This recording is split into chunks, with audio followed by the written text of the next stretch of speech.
Here we have for sale a 1972 Chevrolet Monte Carlo, and this is a rather unique car. This came with a factory 454 engine. This car has a W as the 5th digit in the VIN, verifying that it was a 454 car. It also has the build sheet, so documenting it as a 454 car.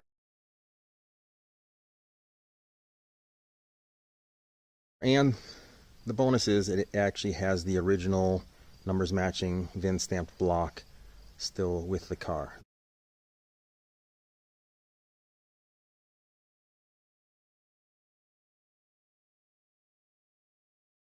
The engine and trans are currently out of the car, so I'm going to go around the car. Another thing about this car that was somewhat unique is this also was a pewter silver color. So this car originally came from the factory with pewter silver paint, which is a pretty rare color for 1972. You can still see plenty of patches where the pewter silver is, and some spots where it's faded off and baked off. And this quarter I'll be going more closely around the car here, but that quarter is the worst panel on the car, and we'll talk about what it might need here. But I'm just going to do a wide pan here, and then we'll start maybe with this quarter here. So passenger side quarter looks at multicolors, but it's actually, you run your hand on it, it's actually a very straight and solid feeling quarter. I don't feel that there's body filler in here. It looks like somebody was just primering. Between primering rust or the original paint baking off, I think this quarter will be savable. This will not need to be replaced. And you can see the bottom of the quarter there, very solid. Maybe a little bit of rot going on under this trim. I haven't had it off, but this quarter is definitely not something that would need to be replaced. So, same thing with this door.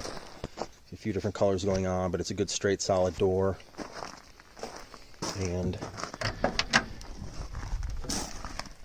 along the bottom edge, it appears to be fairly solid. It's kind of hard to get a good shot at that, but sometimes they rot out in the corner here. The other side actually has some of that rust going on. This, although it has some surface rust there, it's not rotted through. And I'll be showing, we'll be getting in the interior after I finish going around the exterior of the car. So this fender also a good straight fender. Doesn't look at this fender has had any work done to it, again, other than some primer here, or actually the paint baking off. But it will need the typical patch at the bottom, so you can see the rot hole there. So, but definitely a fender that is savable. Hood does not appear to have any damage to it. I didn't see any dents or kinks in the hood. And again, it looks like probably original paint on it with most of it baked off. This fender's also, although again multicolored, I don't believe that there's any work that's been done on this. I'm just not seeing where any work was done. It's obviously, until you strip it, you won't know for sure. But, and then while I'm still on the front end here, all the trim is present. Bumpers are fairly straight, both front and rear, but they're going to be good cores. This grille does have, well, it looks okay at first glance, but there is a notch out of it here, so this is going to need to be replaced. Looking at this side here, this door is also a good straight solid door. Got some noise in the background here. I'm just going to wait a second. Yeah, again, some spotting on the door, but I didn't see where there was any filler or previous bodywork. Maybe just somebody filling in a ding, I suppose. And again, seems like a good solid door, but it does have, I mentioned, it does have the rot at the bottom here, so this is a rot hole, but it's definitely something that can be repaired as opposed to Having to find another door, but obviously that's call of whoever decides to restore it. So yeah, again, this fender here, excuse me, this panel, this rear quarter is the worst that's on the car. Looks like 3/16 of an inch of filler in some spots. So I suppose, you know, a good body guy could probably work out a lot of that. You might actually be able to just fix this right. This probably wasn't fixed right to begin with, but until you strip it, you don't know. But this, again, feels like it's, well, it's got a little bit something going on here. So yeah, this quarter is kind of iffy here. So looking at the bottom, again, very solid, but there might be a little bit of rot going on here. Looking at the rear window area, so the window channel looks fairly solid along the top here, but in the corner got a little bit going on. And then also the package tray. This car did sit outside under a pine tree, unfortunately, or under an evergreen tree, and you can actually see the spotting here. This is actually sap, but what it did do is it rotted out the rear window and in some areas, and then also the package tray. So again, there's pretty severe rust here in the corners of the package tray, but there's some little bit of a rot hole there along this channel. But surprisingly, besides the corners, that the bottom, along the bottom here of the channel, does not look rotted out. And so again, I think it's just some spot rust repair that's going to need to be done. This was a rear window defogger car, and also the dual speakers, which are still in there. Looking inside the trunk, again, there's another area of the car where I would do some spot repairing. That's hard to say if that's going to be pinholing or not. Over here, though, underneath the spare tire, this looks like it's probably going to end up with some pinholing. And then definitely here, there's a rot hole where the spare tire hook goes. But the rest of the trunk pan, you know, there's some spotting here, maybe that's going to, but I would, again, you know, cut out sections and just replace that rather than trying to do a whole trunk pan. And the rear, inside the rear end panel of the car looks to be, you know, fairly solid. There's a little bit of some rot. You might end up with a small pinhole there, but it's not, again, something where you need to replace the entire rear end panel. And also, one positive here is this trunk gutter does not look like it needs to be repaired at all. It looks like this is solid all the way around. These are commonly rusted out on A-body cars, and that trunk gutter looks to be solid all the way around across the top, and then as well as along the bottom.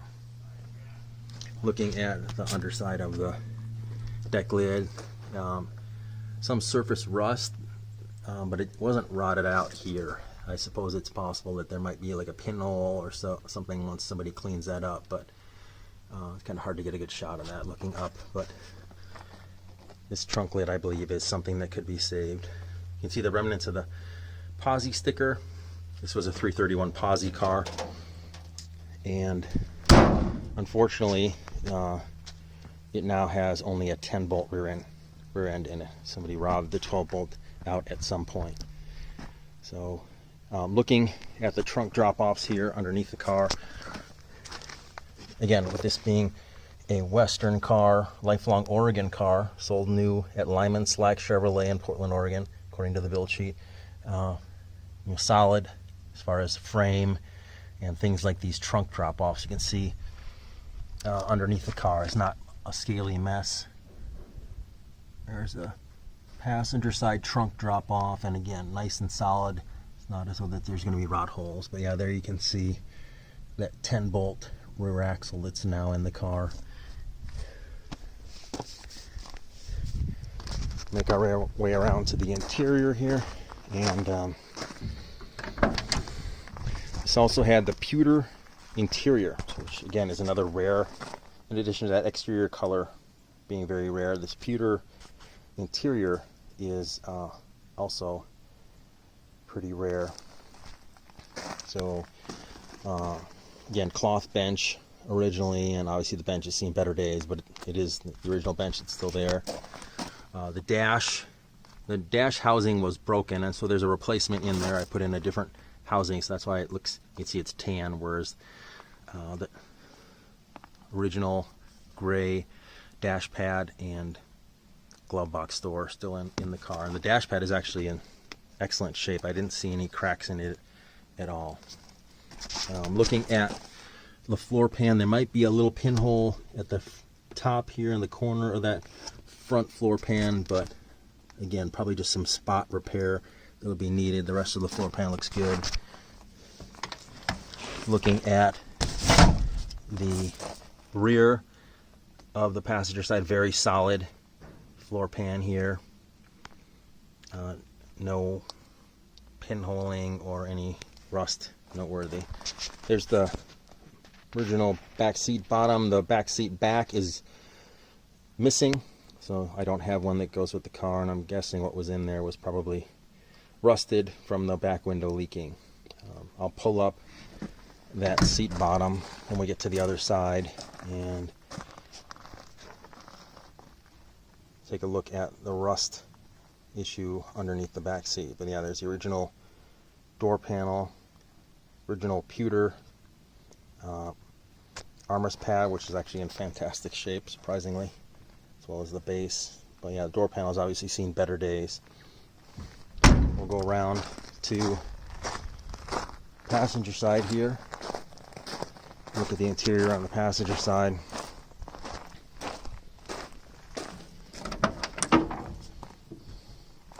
And again, door panel has seen better days, but it's still got a nice pad, and the pull strap actually can be reused as well. So from the driver's side, this floor pan is also fairly solid. I didn't see any pinholing, including underneath that gutter, which is a common area where to see it. It's not to say that if you clean this floor pan up that you wouldn't end up with a pinhole. But again, I would not be simply cutting out this floor pan and replacing it. I don't believe it needs it. Where you are going to be cutting it out and replacing is in the rear here on the driver's side. So this floor pan, as you can see, it's got some holes in it. So, but again, I think the section repair is going to be just fine here. You can get by with that. Still has the original rear interior, the pewter interior side panels, and again, back seat's missing, but we'll take a look underneath the back seat bottom just to get a sense of what it might need here. So passenger side underneath the back seat, there's some couple pinholes. Again, I don't think the entire area would need to be replaced. There's the hump.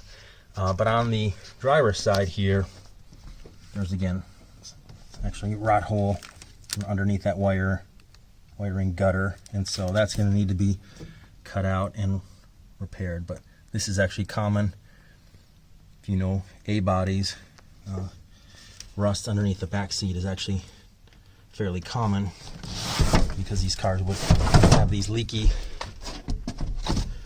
rear windows, and water would find its way underneath the back seat and be held, moisture was held there underneath that sound deadener. So looking at the dash, again, replacement dash housing, that tan dash housing, but it does have a cluster, original type cluster that's in it, or the correct one anyway. It's been cut out for an aftermarket radio. And it does have the original wiring still in the car. So this is the original wiring harness, and I don't think the wiring harness has been hacked up. I actually had it, again, had the dash out of the car. I did not reattach all the wiring, so although the wiring harness wasn't removed from the firewall, it was unplugged from all the different switches and whatnot, and that was not reconnected. Obviously, whoever restores the car is going to be reattaching that stuff, or redoing it anyway. But I think you'll be able to save that harness. So again, 1972 Monte Carlo with a factory 454, just over 1,200 of these produced. This is all you could get. You could not get an SS in 72, and again, rear really rare color combo of pewter silver exterior and pewter interior.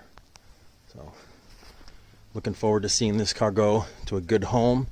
This car will be a fantastic car once it's restored to the original colors. If you Google 1972 Monte Carlo pewter silver, you'll find some pictures of cars in this original color, and they look absolutely amazing, especially with that pewter interior to match.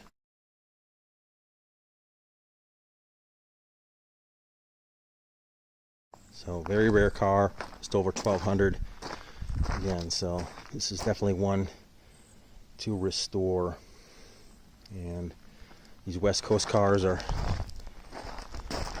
so much easier to restore than some of what you'll find Midwest and East Coast. So again, looking forward to seeing this go to a good home. Okay, here's a follow-up video of the 72 Monte Carlo factory 454 car, doing a quick video underneath the hood. So this was a factory AC car. You can still see the AC housing there and the AC harness. So I got the original factory disc brake, booster and master cylinder. Still has the original big block bolted on collar on the steering, intermediate steering shaft. Power steering pump and dual pulley still attached.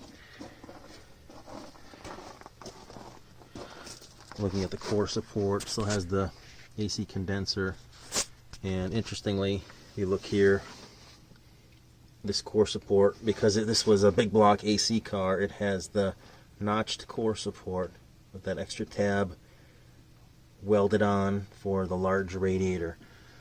You'll find that on 70 to 72 Chevelles that came with the 4-core heavy-duty cooling radiator, and same thing with the Monte Carlos. You can see that factory notched cutout. Looking at the cowl tag here, so 1972 model year, L for Los Angeles, the Van Nuys plant, and there's the code 1414 upper and lower, which is pewter silver in 1972. It was actually Cortez silver in earlier years, but this is pewter silver for 1972. Trim code of 740 is pewter cloth interior, and this car was built, you can see the 10C date on the trim tag. This car was built third week of October 1971, so somewhat of an earlier car for 1972, but does come with, you can see the engine and trans obviously missing, but this car does not come with a transmission, but it does come with the factory VIN-stamped original 454 with it's just a bare block. Unfortunately, nothing additional comes with it, but it does have the VIN stamp on it and the correct suffix code. So the original numbers matching block goes with the car.